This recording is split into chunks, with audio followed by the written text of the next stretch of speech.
Hi, my name is Prerak and I'll be talking for 10 minutes to improve my communication skills, and you all are here to witness my journey over the next 2 years. Today I don't have a person alongside me, but that's not an issue. The main goal is to speak daily for 20 minutes. So before having dinner today, I was studying something that will also help me in making a business plan that I am currently working on.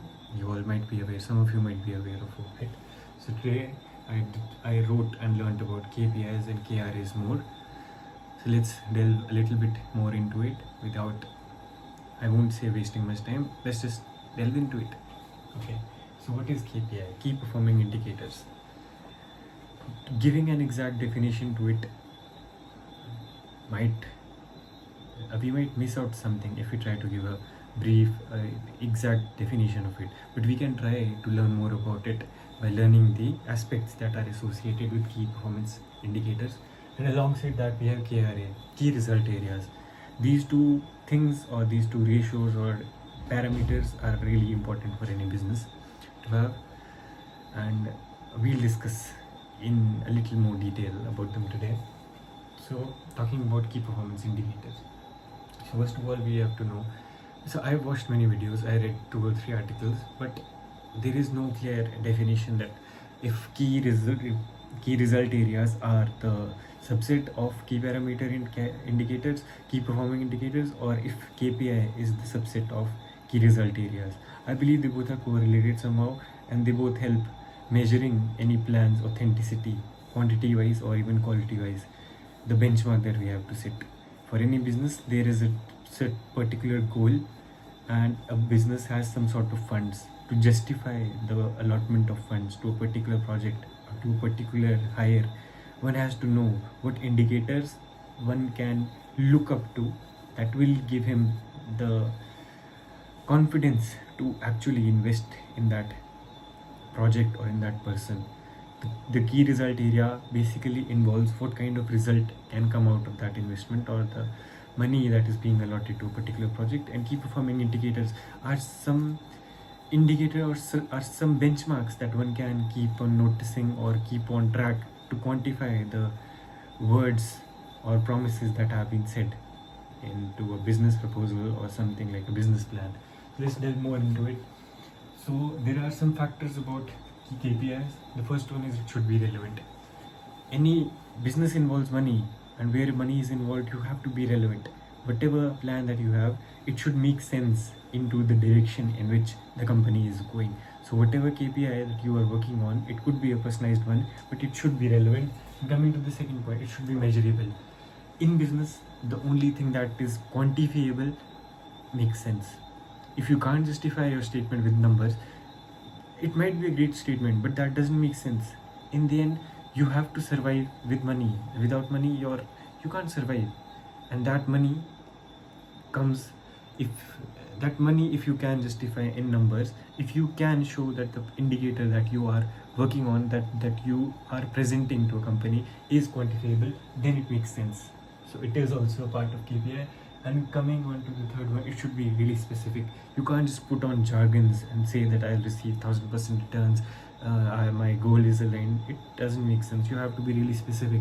How much numbers can you build, and which area of business will you be impacting? The business plan that you are bringing with you, will it affect sales mostly, or will it affect the marketing area? The business plan that I am working on will probably affect the publicity, promotion, and the advertisement space. Coming on to the next time now, it should be time based, because let's say I give a bland statement that I am going to achieve 1000 sales, but at what time? How much time will it take? What parameters do I have to the KPI?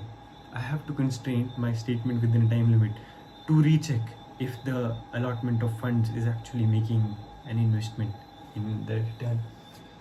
So it should be time based. And the fifth step, it should be actionable. You should have some steps that a person can take which actually are actionable and that makes sense to a person whom you are presenting to, because in the end the business plan would be given to a founder according to his decision, according to his conviction that you are going to generate through the business plan that you have. He'll be able to give you some funds and you'll be able to perform those actions actionable steps.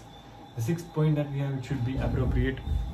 It makes a sense with the previous points, that it should be a relevant one. A specific area of business should be targeted. If it is sales, it should directly promote sales in some way. If it is about marketing, it should directly focus on marketing somehow. And these were the 6 parameters that are included in KPI. Any key performing indicators has these criteria, and one has to make sure makes sense in all these individual terms. They all have individual sense, and together they make a good key performing indicator.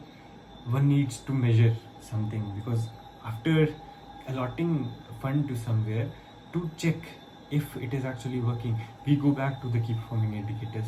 The things that we promised, are they even working or not?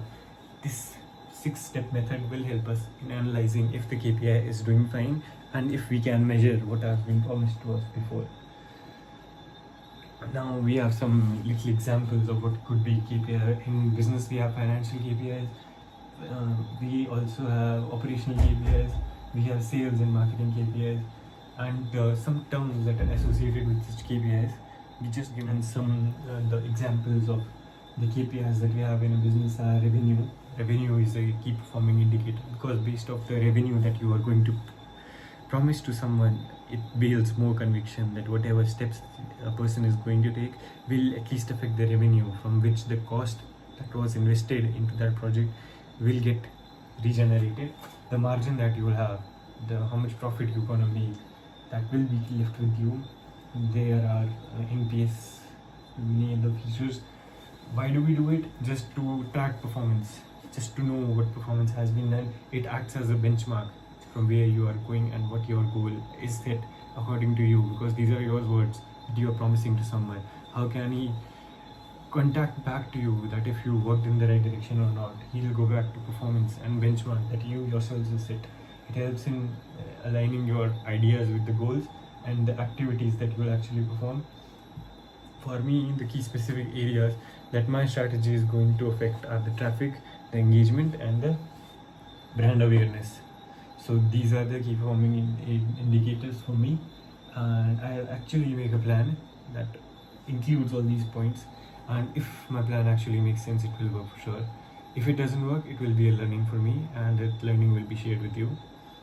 Coming on to the KRA, key result areas. Key result areas are actually, they both go hand in hand, and the key result areas mostly tells us about the result that you're going to achieve.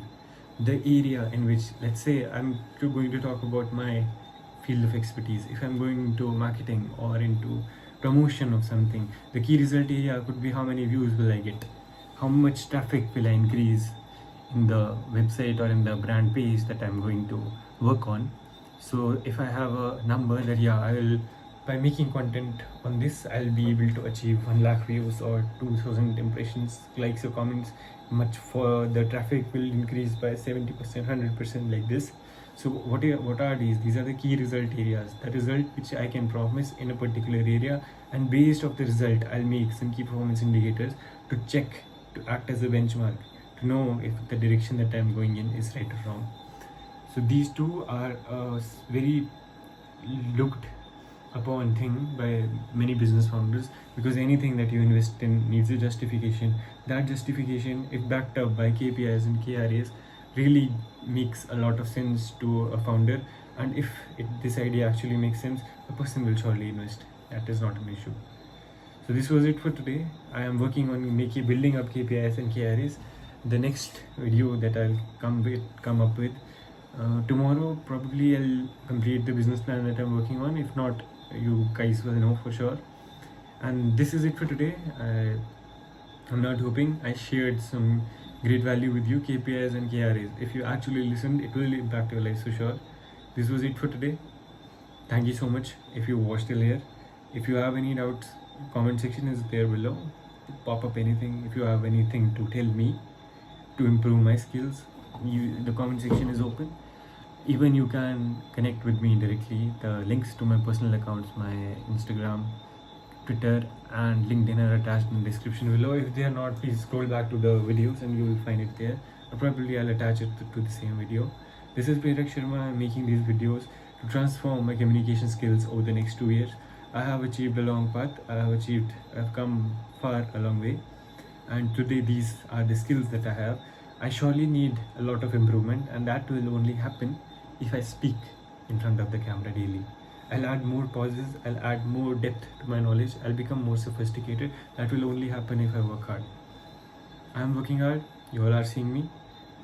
That is it. Thank you so much for watching. Bye bye. Signing off, Prirak Sharma.